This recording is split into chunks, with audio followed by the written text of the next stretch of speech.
What's going on, everyone, and welcome back to Reality Pill. Today we are going to react to another Kevin Samuels video. Before we get into the video, make sure you guys like and subscribe. As a question, Miss Ali, unmute yourself, please. That's okay. How old are you? Me, I am 53. No, I'll be 53. Okay, you have YouTube playing in the background. You need to mute it. No, I don't.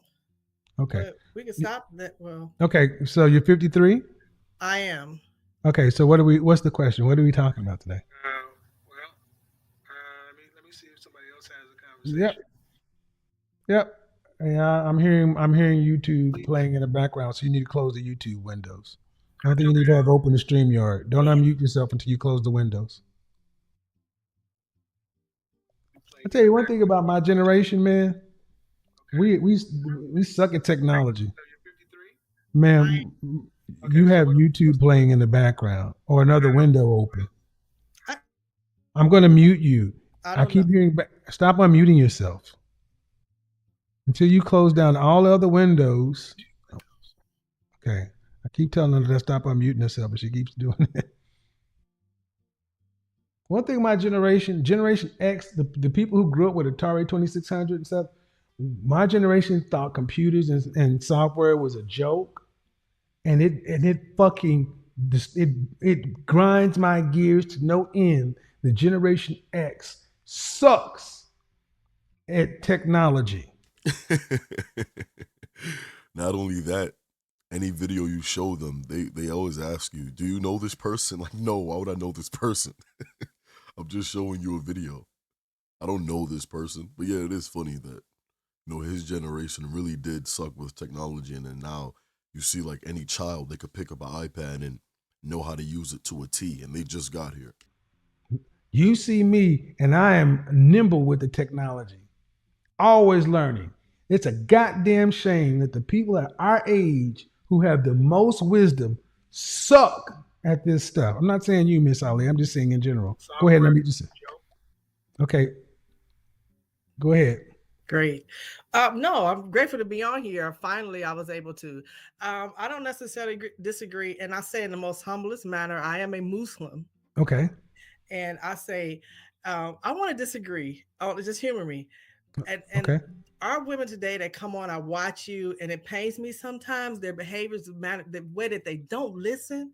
And I'm divorced. I have 3 grown children, 4 from my husband. Mm-hmm. I think I might have a chance.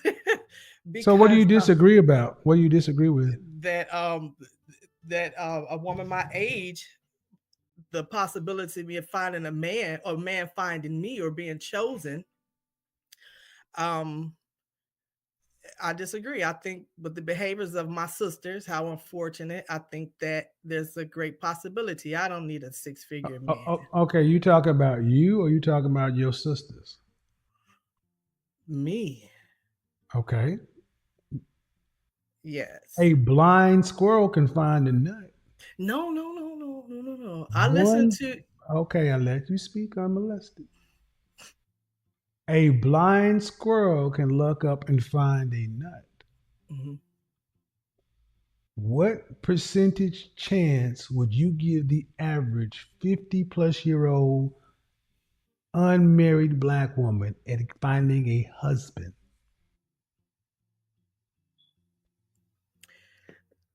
50%. You can't make this shit up. Should I roll for that, baby? These Kevin sound effects are hilarious. But yet 50%, I mean, right now, the average Black woman will be married at a rate of 1 out of every 4. So, and of course, that isn't factoring if she has children already, her weight, her mentality, nothing. Just 1 out of 4 as of right now. So her saying a 50% chance, the numbers don't really support that. Ma'am, 1 in 4 Black women will marry in their lifetime. Exactly. There you go. That's how I remember the stat. And you're saying that women over 50 have a twice as likely chance. Please explain to us why. Well, thank you for the opportunity. And just in response to the conversations that you have, the attitudes, the non-cooperativeness. Yes, I am an older woman. I'm not looking for a six-figure income man. I'm an average woman. So just on that alone, no, just But that man, alone. what you're explaining is why you're giving women a 50% opportunity to find a husband over age 50. That's what you said. You said, Yeah. Well, okay. Well, but you understand that black women today, all age ranges, 26% will marry, right? okay, right. So you're saying that that number doesn't matter. If you're over 50, you got a 50-50 shot of getting a husband. That's mathematically implausible. You can't make that math work. Why would you have a better chance to get married over 50 than you do at 20? Oh, I didn't say in comparison to a 20-year-old. So my response is this: at my age, and you stating also, I can't give you the numbers that Mm-hmm. the men my age are looking for the younger women, and just by Fine. listening to your platform, Fine. eh, I'm listening. I'm going ahead. oh yeah, some of us are not prepared. We're not wives, and like I said, humor me. It's just just from this. I think that you're saying one. You saying two black women. You saying 100 black women, 50 years or older. Just say 50 years old. You're saying in a room of 100 single black women, 50 years old. You're saying 50 of them will get married. Yeah, that's what I said. I would like change my answer, but I said humor Okay. me, yeah, because of the behaviors of my sisters, my black women. Yeah, I mean, I listen to your platforms, and sometimes it pains me the responses that we give, and I we don't. don't even listen. I don't We think don't you're. even. I don't think you're. I think you're misunderstanding what I'm saying, I, ma'am.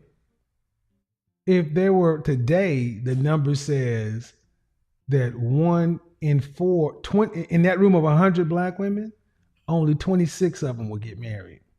And what you're saying is, I think that women over 50, if I gave you a room of 150-year-olds, 50 of them will get married. That doesn't make any sense. The number's supposed to be much less. okay, great. So So you saying that, and when you came in and saying you don't think that I give the women a fair shot, you think that women my age is not over, and I'm like, yeah, it is. yeah, but what is the first thing I said also was humor me though. But Okay, no, because like I said, I'm not looking for a six-figure income. I get I it. understand what I get it. It doesn't have to be six yeah, figures what now. average, yeah, and like Hmm. you say, yeah, I agree. There's a lot of single men out here that's looking for women. I But they're know not looking that. for 50-year-old What? women. Yeah. They're not looking for 50-year-old women. That's why I started asking women the question, what is life going to look like for you at 50? See, I understand, man, because you're in this position, and what women in your position have left, all you have is hope. But you know what? I'm Listen, not a listen, hope. I'm listen, not. listen, listen. I didn't say you. I said women in your position because life has changed. When you were 21, women were in the driver's seat. You could determine if and when you went out. You determined if you went out on a date. You darn sure determined when sex happened, and you determined when the babies happened. That was 100% up to women. Men had to try to figure out the combination. We had to keep trying to come back, like going to the carnival, trying to win those little prizes. And y'all knew the combination, and y'all relished that because it was all weighted on your side. But what happens over age 30, the game changes. But in our community, because black don't crack, and of our culture, our women don't get the memo until they're almost 40, and it's 10 years too late. So many women are starting to, after 35, start to really start. "Oh, I want to be a wife and have, but it's too late for many. So I talk to women who were over 45, and they're asking, where can I go find husbands and this and that? I'm like, where are the 60-year-old men looking to marry you? There are no men looking to marry you. Yeah. If a man is 50, it's like I'm 52. If I were going to remarry, why would I marry a woman 50 and I can marry a woman that's 28? Oh, is that a question? No, I Yeah. understand that. But But believe that's me, why I say the percentage chances are much lower because and go ahead. okay, then I will agree with that. When I first started, I said, humor me. Mhm. I have gentleman friend 50 years old, and we have these type of conversations. You're gonna marry if you meet someone, Samir, they're gonna be your age or older. That I Mhm. understand. Now, mind you, I was married for 22 years. Mhm. I understand that. First of all, you said that we will want a stepdad. I have a 13-year-old son, and no, I don't. So, I'm not waiting like I have time, but I understand those Well, things. ma'am, I didn't say that And specifically to you. Okay, please don't no, apply. no, Well, when I say stepdad, ma'am, if you're marrying, the man will be a stepfather. but yeah, mhm, Okay, so that's just a statement of fact. yeah, yeah. So But you and your husband were married. Why did you guys divorce? because we never communicated where we were, what we Okay, wanted, all we right. never ever So how really long have sat you guys down and been talked. divorced? Um, that's a good question, and have to No, say, it's just a legal question. uh, wow, maybe I have to sit down because legally we're still married. We're just not together. He is in another relationship right now. So, But you have a legal state marriage. yes, So yes. why not just do things the right way and just dissolve it? End it.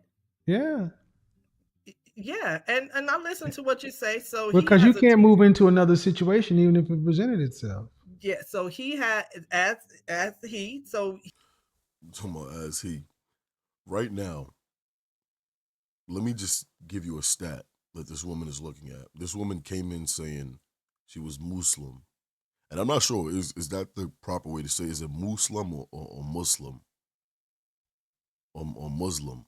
I want to someone please correct me so I can know how to properly say it. But she's looking for a what I believe to be a Muslim man because she is Muslim, right? So if we just look up the stats of black Muslim men, because I'm assuming she wants a black man because people tend to be race loyal, and also she has kids that are black. So just look, she's not just looking for any black man. She's looking for a Muslim black man. There are only 2% of black Muslim men in the United States.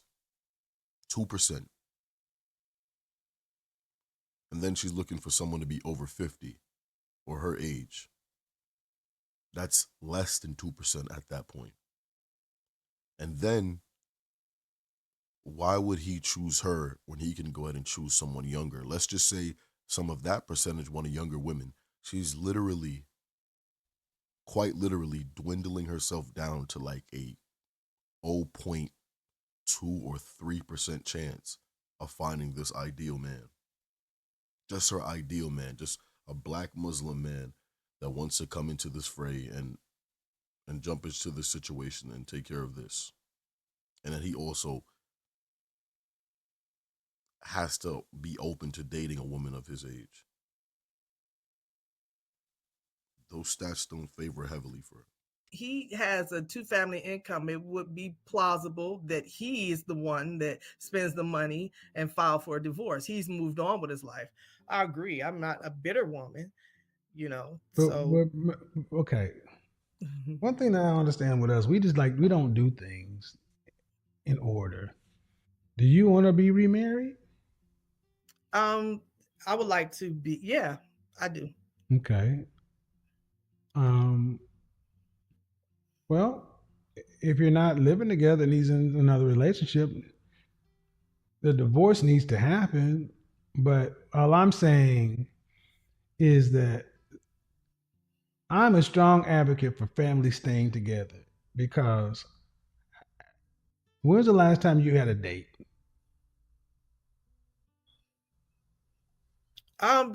2 years ago, I went out on a date, Okay, and ma'am. So how? Okay, so due respect. 2 years ago, you had a date, Mhm. and you're 50. At Yeah. that rate, you're not going to remarry. One date every 2 years don't cut it. And I'm tired of seeing black women dying alone. Ooh, yeah. And it's like, well, we didn't get together, we didn't talk together. I don't care. I said this on Instagram last night. A woman asked me a question. She said she got married early on, had 6 kids, and she asked me, "Well, now my ex-husband is sniffing back around." And you know, I told her point blank. I told my ex-wife she's remarried. I told her if she hadn't gotten remarried, and if I got to be around 60 something, 65 years old, and she was still in marriage, I'm like, oh, look here, we ain't got another but 10 years in this piece. We just need to go ahead and get remarried again and live in the house and do it for the family. You go to your front room, I'll go back over here. Amen. Mhm. Because this is stupid. I think the biggest gift we as Generation X can give to the black community is saying we got bad information and we made bad relationship decisions. We didn't do it right. We had the war on drugs, crack, HIV, AIDS, Reaganomics. We had a lot. We had Generation X. I think history is going to be very sympathetic to us because we're almost like another lost generation. We never really had a chance. We're sandwiched between the baby boomers and millennials. But what we could do to the younger generation is tell them we should have stayed together. And, man, and and I agree. And I wanted to share this with you too. I agree. I think that it did not do my children a justice. I have a 21-year-old, Mm-hmm. 18, 17, 13-year-old, and I think that it put something on their brains. Mm-hmm. It wasn't a positive for them. We were married for 22 years. Right. Yeah, Is he yeah, my heart, remarried? no, Is he remarried? no, he's living with someone. They can go away. But well, maybe I'll Y'all are book a still session legally because married. Y'all are still legally married. And the yeah, way, and if I'm gonna use my Thanos glove, I'd snap that chick away, and y'all sit down and have a conversation with people, and we'd say y'all need to sit y'all's ass down and figure out how to y'all talk to each other on Tuesday and Thursday, and leave each other alone the rest of the week. You go front room, he go in the back room. Y'all live in the same house. You give him his insulin shot, he rub your feet, and then when he die, he be in the ground. When you die, you be in the ground next to him, and your kids can come see their mom and daddy next to each other, like we got a chance to goddamn see. I am yeah, sick of seeing black graveyards with families upon families upon families, and we're going to be the first mother freaking generation of single people buried out there by ourselves. This is it's the one gift we can give them because we can't go back and we can't go back and undo. We made the best decisions we could with the information we had. We didn't want to end it this way, but for us that are still here, we can tell these young folks, stay together. yeah. Stop trying to look for something else out here. You don't want to be out here doing this. So Oh, y'all are still legally married. This woman I talked to yesterday, she was a bishop's daughter, and she was involved in a relationship with a woman. And I said, you better go on back with your ex-husband. And you better figure something out. yeah. Dating at this age, it sucks. Yeah, it does. And you know what? I'm gonna say this. I'm gonna say y'all can turn some heads, but I do understand what you're saying. A lot of men will sleep with me. Turn some, If but given they don't want opportunity. you. See, talking about turning some heads, and they will sleep with you. Yes, of course they will. But will they marry you? Will they take care of you? That's the question. You see, women believe that if a man sleeps with them, they still got it. That if a man is willing to sleep with them, they have some type of power and leverage. No, he just wants to try something new. Something that he's never tried before is something new. And he knows the possibility is going to be bad. It's not like the cookies is like freshly baked. These are old, dusted off cookies. So to assume that he's going to come in, listen, he's going to come in there. He's going to try out the bakery, notice these cookies are stale and old, and move on to the next. And it will just be something he tried. But hey, I tried that. Went to that store before, I had it, wasn't that good, moved right on. That doesn't mean anything. Will he marry you? Will he commit to you? And that's the key. It's not about turning heads and if guys still want to sleep with you. You want you? I mean, look, man, we ain't got look. Come on now, Yeah. you ain't nothing new. Ain't nothing new. Yeah. Ain't nothing Yeah. new. I'd rather turn the channel. I'd rather turn the channel and watch Matlock or some shit. Come on now. I ain't trying to hear all these turn heads. Fuck all Yeah. that. We Oh, come yeah. on now. Yeah. Come on. We didn't got past all that. But see, I agree. and they need and these young people need to hear more conversations with people our age, realizing because they get their cues from us. They didn't need no man, this, that, da da da da. No. I would love to hear women of your age start telling younger women relationships are good. Men are for more than sex and provision. Men are worth Right. something, and that's an inheritance that you can give your children, your daughters, and your sons that money cannot do. Give them relationships so they can have a better opportunity. Because our time is done. We're not going back. I mean, I could still get married and have kids, but for women, nature's made choices for y'all. Oh yeah. But the remainder of life could still be better together than apart. That's all I'm saying. Better together than apart. Thank you for calling in. I appreciate it, man. Thank you. Bye bye. Thank you. I love this episode. You know, this one right here really highlighted some very important modern situations that we still see and we're faced with. And even, you know, the older generation, you see their perspective, and some of them are still faced with the same problems. Something has to change. But, you know, this was a very impactful episode. I want you guys to leave your thoughts and opinions in the comment section down below. Make sure you guys like and subscribe if you guys haven't already. Turn on post notifications so you will be alerted when we upload more videos just like this one. I'll see you guys in the next video. Peace.